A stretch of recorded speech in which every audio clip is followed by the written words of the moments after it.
오늘 읽어주신 본문에 등장하는 라합이라는 인물은 여리고에 살고 있었던 기생이었습니다. 이스라엘 백성들이 아직 요단강을 건너지 않고 요단강 동편에 머물고 있을 때 여호수아는 2명의 정탐꾼을 여리고성으로 파견합니다. 이 2명의 정탐꾼이 여리고를 정탐하는 동안 머물렀던 곳이 바로 라합의 집이었습니다. 그런데 그들이 숨어들었다는 정보가 여리고 왕에게 전해지게 되고 그들은 들키지 않을 준비를 철저히 했겠지만 그들은 가나안 사람이 아니었기 때문에 아무래도 사람들의 눈에 띄었을 것입니다. 왕은 그들을 잡기 위해서 라합의 집으로 군사들을 보내게 됩니다. 그런데 그 사이 라합은 이미 2사람을 지붕에 숨기게 됩니다. 그리고 군사들이 들이닥치자 라합은 이미 그들이 여리고를 빠져나갔다고 거짓말을 하게 되죠. 저녁이 되어서 성문을 닫을 때쯤 그들이 집을 나갔다고 했습니다. 그리고 급히 뒤따라가면 그들을 따라잡을 수 있을 것이라는 말도 그들에게 전해줍니다. 군사들은 라합의 집을 급히 떠나서 추격을 시작했습니다. 그러나 아무리 맹렬한 기세로 추격을 해도 정탐꾼들을 잡을 수가 없었습니다. 왜냐하면 2 정탐꾼은 아직도 여리고성에 있었기 때문이죠. 군사들이 성을 떠난 이후 라합은 지붕으로 올라가서 숨겨두었던 2사람을 탈출시킵니다. 라합은 대단히 지혜로운 사람이었습니다. 그녀는 2 정탐꾼을 보내면서 이렇게 말을 전했습니다. 라합이 그들에게 이르되 두렵건대 뒤쫓는 사람들이 너희와 마주칠까 하노니 너희는 산으로 가서 거기서 사흘 동안 숨어 있다가 뒤쫓는 자들이 돌아간 후에 너희의 길을 갈지니라. 라합은 3일 정도 산에 숨어 있으라고 했습니다. 추격하는 자들과 마주칠 확률을 최대한 줄여보려는 지혜로운 방법이었습니다. 라합이 이 낯선 사람들을 숨겨준 이유는 그녀가 여호와 하나님을 섬기기로 결단을 내렸기 때문입니다. 누구도 그녀에게 여호와 하나님에 대해서 소개해준 일이 없었지만 그녀는 이미 소문을 들어서 하나님을 알고 있었습니다. 출애굽을 할 때 하나님께서 홍해를 열어주셨던 일, 또 요단강 건너편에 있는 강력한 족속이었던 아모리 족속과의 전쟁에서도 승리를 거두게 하신 것, 또 이스라엘이 승리를 거두고 지나간 자리에는 그 누구도 살아남지 못했다는 것 등등 라합은 이미 많은 사실들을 알고 있었습니다. 정탐꾼들을 만나기도 전에 이미 그녀는 바로 그 하나님을 믿기로 결단을 내렸습니다. 여리고는 크고 견고한 성임에 틀림없었지만 하나님이 함께 하시는 이스라엘이 들어오게 되면 당해낼 수 없을 것이 분명했습니다. 그래서 그녀는 자신의 집으로 들어온 이스라엘 사람들을 보호해 주었던 것이죠. 그리고 라합은 그 보호의 대가로 자신과 자신의 집을 구원해 달라는 제안을 그들에게 하게 됩니다. 여리고 입장에서는 반역인 셈이었고 이스라엘 편에서는 제가 종종 말씀을 드린 대로 하나님께서 적진에 숨겨둔 아군이었던 셈이었습니다. 라합과 정탐꾼들은 서로 맹세를 했습니다. 라합은 정탐꾼들의 거취를 끝까지 비밀로 지켜주기로 약속을 했고 2명의 정탐꾼은 여리고를 점령하게 되는 그날 라합과 그녀에게 속한 가족들을 모두 살려주기로 서로 약속을 했던 것이죠. 그런데 문제가 하나 있었습니다. 다른 이스라엘 사람들, 라합을 만나보지 못했던 대부분의 이스라엘 사람들은 라합이 누구인지를 알지 못했다는 것이죠. 만일 2명의 정탐꾼보다 다른 사람들이 먼저 라합을 발견하게 된다면 그들은 죽임을 당할 것이 분명했습니다. 그렇게 되는 일이 없어야만 했죠.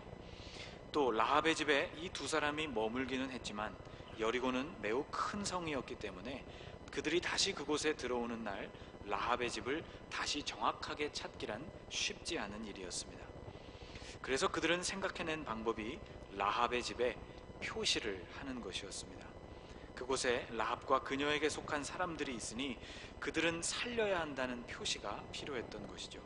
그리고 그 표시로 무엇이 좋을까를 생각하던 그들은 바로 자신들이 탈출하게 될 그 창문에 자신들이 탈출할 때 사용한 그 밧줄을 메어두는 것으로 결정을 내렸습니다.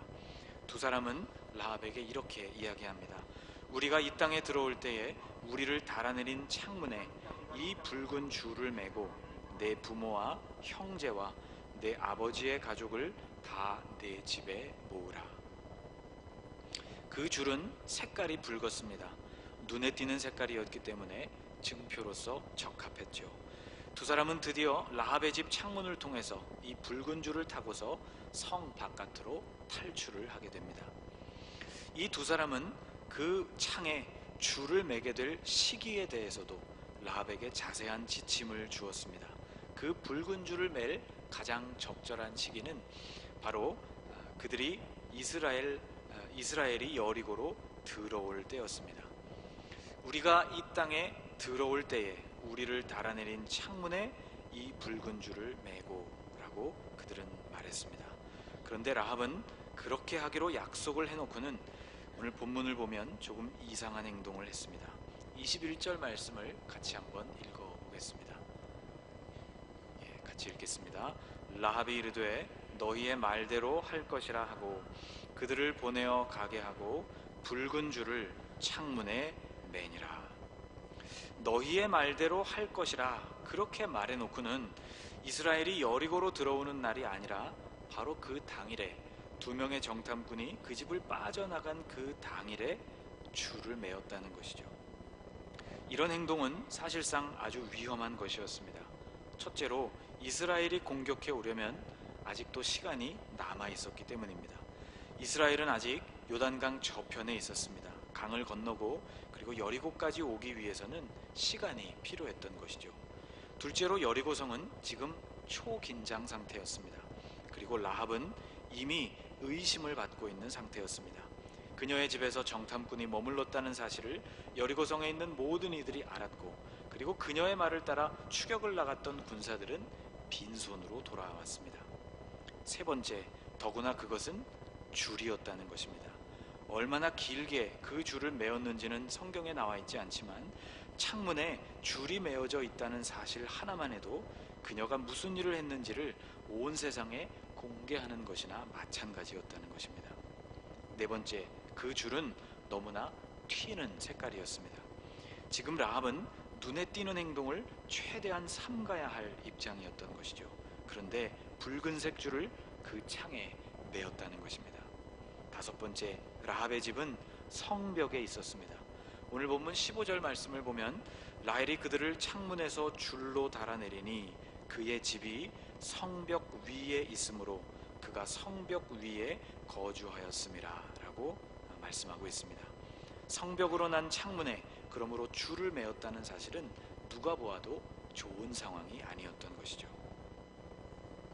집이 성벽 위에 있었다는 것이 오늘 우리로서는 잘 상상이 되지 않습니다. 우리와 가장 가까이에 있는 남한산성만 보더라도 성벽이면 성벽이지 그 위에 집을 짓지는 않기 때문이죠.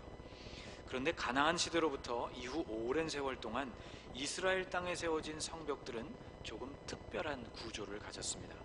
성벽이 성 내부를 보호하는 장벽으로서의 구실을 했을 뿐만 아니라 거주지로도 쓰였던 것이죠. 보시는 이 사진은 이스라엘 사해 근처에 있는 마사다 요새의 외부 성벽 중의 일부의 모습입니다. 이곳에서 유대인들은 주후 73년까지 로마에 끈질기게 저항을 했습니다. 왼쪽에 보이는 밝은 곳이 성 바깥쪽 방향이고 오른쪽이 성 안쪽 방향입니다. 여기에서도 같은 구조를 볼 수 있습니다. 하나의 성벽은 두 개의 벽체로 이루어져 있고 그 사이에는 공간이 있는 것이죠. 이 공간이 바로 평상시에는 주거 공간, 즉 집으로 사용했던 공간입니다. 왼쪽에 있는 벽은 지금 남아있는 것보다 아마 훨씬 더 높은 높이로 축조되어 있을 것이라고 생각이 됩니다. 그리고 그 아래로는 낭떠러지가 있습니다. 오른쪽에도 벽이 있죠. 그리고 이 두 벽 사이의 공간이 바로 1세기에 사람들이 살았던 집이었던 공간입니다. 라합이 살던 집도 아마 이런 구조를 가졌을 것이라고 추측됩니다. 고고학자들의 연구 결과에 의하면 여리고에는 이런 성벽 구조물이 두 개나 되었다고 합니다. 바깥쪽에는 돌 성벽 위에 또 벽돌로 쌓아 올린 총 12m에 달하는 벽이 있었고, 안쪽에는 두 귀에 축조되어 있는 14m짜리 성벽이 하나 더 쌓여진 그런 구조였다고 말합니다. 함부로 넘볼 수 없는 견고한 성이었던 것이죠. 라합의 집은 아마도 바깥 성벽 쪽에 있었던 것 같습니다. 그래야 정탐꾼들이 줄을 타고 내려와서 탈출이 가능했기 때문이죠. 이 그림에서도 붉은 줄이 메어진 창이 그림으로 그려져 있습니다. 자, 다시 여러분께 드리던 이야기로 돌아와 보겠습니다. 성벽으로 난 창문에 줄이 묶여져 있는 상황, 그것도 눈에 띄는 붉은색 줄이 묶여져 있는 상황은 그렇게 좋은 징조가 아니었습니다. 이런 여러 가지 상황들이 아직은 줄을 그곳에 매달 때가 아니라고 라합에게 말해주고 있었죠. 그런데도 라합은 즉시 줄을 메었습니다. 라합은 왜 이렇게 어리석게 행동을 한 것일까? 여리고 왕의 군사들을 따돌리고 두 정탐꾼이 안전하게 도망칠 수 있는 방법까지 가르쳐 주었던 그 지혜롭던 라합은 도대체 어디로 간 것일까?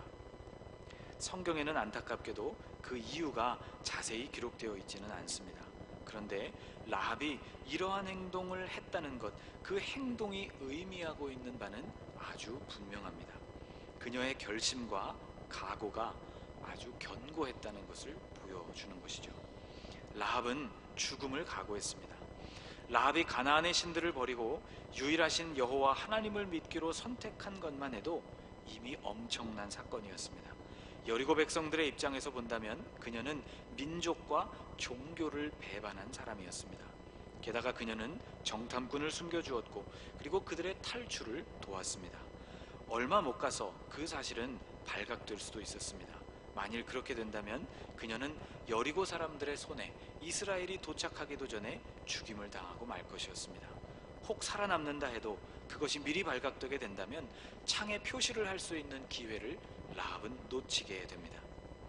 또 어떤 이유에서건 이스라엘이 여리고를 점령하게 될 때 창문에 미처 표시를 해놓지 못한다면 그래도 그녀는 죽은 목숨이었던 것이죠.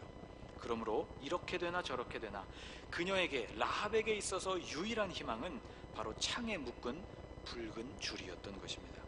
라합은 이 마지막 소망에 그녀의 모든 것을 걸었던 것이죠. 오늘 본문에 등장하고 있는 이 붉은 줄은 구원의 상징이라고 말할 수 있습니다.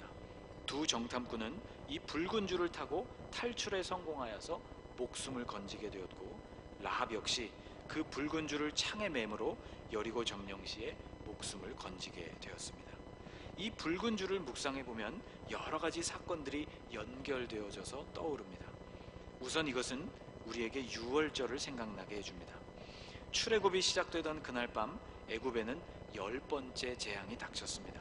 어미의 태를 통해서 세상에 처음 태어난 모든 생명체가 죽임을 당하는 무서운 재앙이었습니다. 하나님은 이스라엘 백성들에게 이 재앙에서부터 보호받고 살아남는 방법을 알려주셨습니다. 그것은 어린 양의 피를 집 출입구의 인방과 문설주에 바르는 일이었습니다. 어린 양의 피를 보실 때 하나님은 그 집을 넘어가시겠다고 말씀해 주셨습니다. 내가 애굽 땅을 칠 때에 그 피가 너희가 사는 집에 있어서 너희를 위하여 표적이 될지라. 내가 피를 볼 때에 너희를 넘어가리니 재앙이 너희에게 내려 멸하지 아니하리라. 이것이 바로 페사흐 유월절의 유래입니다.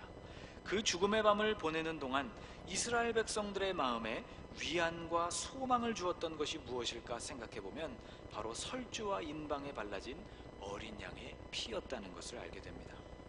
라합에게 있어서 붉은 줄은 소망과 믿음의 상징이었던 것과 바로 똑같이 일치하는 사건이었던 것이죠. 또한 이 붉은 줄은 예수님의 보혈을 우리에게 생각나게 해줍니다. 예수께서 유월절 어린 양이 되셨다고 말하는 이유는 죄의 저주와 하나님의 진노를 넘어서게 만드는 것이 바로 대속제물이 되셨던 예수님의 피이기 때문입니다. 우리는 그분의 피를 의지하여 구원의 하나님 앞에 담대하게 나아갈 수가 있게 되었습니다. 히브리서 10장은 이 사건을 이렇게 설명합니다. 그러므로 형제들아, 우리가 예수의 피를 힘입어 성소에 들어갈 담력을 얻었나니.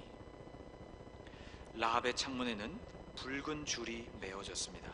이것은 유월절에 문설주와 인방에 발라진 어린 양의 피, 그리고 십자가에서 흘리신 주님의 피와 같이 구원을 가능하게 해주는 근거였습니다. 재앙이 넘어가야 할 표시였던 것이죠. 이스라엘 백성들이 여리고성을 7일간 돌고 그 마지막 날이 되어서 온 이스라엘 백성들이 소리를 지르게 될 때 여리고 성벽이 무너져 내렸다고 성경은 증언합니다. 여호수아서 6장 말씀에 의하면 이렇게 기록되어 있습니다. 이에 백성은 외치고 제사장들은 나팔을 불매 백성이 나팔 소리를 들을 때에 크게 소리질러 외치니 성벽이 무너져 내린지라. 그런데 여러분, 앞에서 우리가 살펴본 것처럼 라합의 집은 바로 그 무너져 내렸던 성벽 위에 있다고 했습니다. 그의 집이 성벽 위에 있으므로 성벽이 무너져 내렸으니 라합의 집도 함께 무너져 내렸어야 맞는 것이죠. 그런데 성경을 계속 읽어보면 그날 사람들은 라합의 집에서 멀쩡하게 살아있는 사람들을 집 밖으로 이끌어내게 됩니다. 정탐한 젊은이들이 들어가서 라합과 그의 부모와 그의 형제와 그에게 속한 모든 것을 이끌어내고 또 그의 친족도 다 이끌어내어 그들을 이스라엘의 진영 밖에 두고 라고 말씀하고 있습니다. 여러분, 이것이 무엇을 뜻할까요? 라합의 집은 무사했다는 것을 뜻하는 것입니다. 와르르 무너지던 여리고 성벽 중에 일부, 최소한 라합의 집을 지탱하고 있던 성벽은 무너지지 않았다는 것을 우리는 알게 되는 것이죠. 붉은 줄이 매어 있었던 그 집에는 재앙과 사망이 비껴가게 된 것입니다. 여러분, 라합의 집은 성 안쪽에 있지를 않았습니다. 안쪽에 있는 성벽도 아니었고 제일 바깥쪽에 있는 성벽에 있었습니다. 이것은 라합의 사회적이고 경제적인 위치를 우리에게 짐작하게 해줍니다. 그녀는 지체 높은 신분이 아니었던 것이죠. 그녀의 직업이 기생이었다는 것만 봐도 알 수 있습니다. 별로 귀한 대접을 받는 여성이 아니었던 것이죠. 그러나 이 라합은 믿음장인 히브리서 11장에 의하면 믿음의 사람들의 명단 속에 당당히 그녀의 이름을 올려놓고 있습니다. 믿음으로 기생 라합은 정탐꾼을 평안히 영접하였으므로 순종하지 아니한 자와 함께 멸망하지 아니하였도다. 그녀는 또한 예수 그리스도의 족보에도 그 이름을 올려놓고 있습니다. 살몬은 라합에게서 보아스를 낳고 보아스는 루색에서 오벳을 낳고 오벳은 이새를 낳고. 하나님을 선택한 그녀의 믿음, 생명을 걸고 정탐꾼을 보호하고 탈출시켰던 그녀의 믿음, 언약의 증표였던 붉은 줄이 자신을 구원할 증표임을 신뢰하고 즉시 그것을 창에 붙들어 메었던 그녀의 믿음, 바로 이 믿음이 그녀와 식구들을 구원하게 되었고 그녀를 위대한 믿음의 사람의 반열에 올려놓게 된 것입니다. 여러분, 오늘 우리는 사순절을 보내고 있습니다. 예수 그리스도의 보혈이 오늘 저와 여러분을 자유하게 했습니다. 복잡한 생각 그리고 어려운 상황 속에서 그러므로 우리가 붙들어 매야 하는 것도 역시 이 붉은 줄입니다. 예수 그리스도의 보혈이 우리가 의지하고 소망해야 할 유일한 근거인 것입니다. 여러분, 믿음으로 붉은 줄을 매는 사순절, 그리고 예수 그리스도의 십자가 보혈을 여러분의 마음 가운데 온전히 의지하고 그것을 의지하는 마음으로 주님 앞으로 나아가시는 거룩한 사순절이 되실 수 있기를 주님의 이름으로 축복합니다. 여러분과 저의 심령 속에도 라합이 붙들어 맸던 것과 같은 믿음으로 메었던 이 붉은 줄, 예수 그리스도의 십자가 보혈을 의지하는 마음이 사순절 내내 우리의 마음에 흘러갈 수 있기를 주님의 이름으로 축복합니다. 기도하겠습니다. 주님, 우리에게도 라합이 가졌던 믿음을 주옵소서. 나를 구원하실 분이 오직 주님이시오, 나를 깨끗게 하시는 것이 오직 주님의 보혈임을 믿게 하여 주옵소서.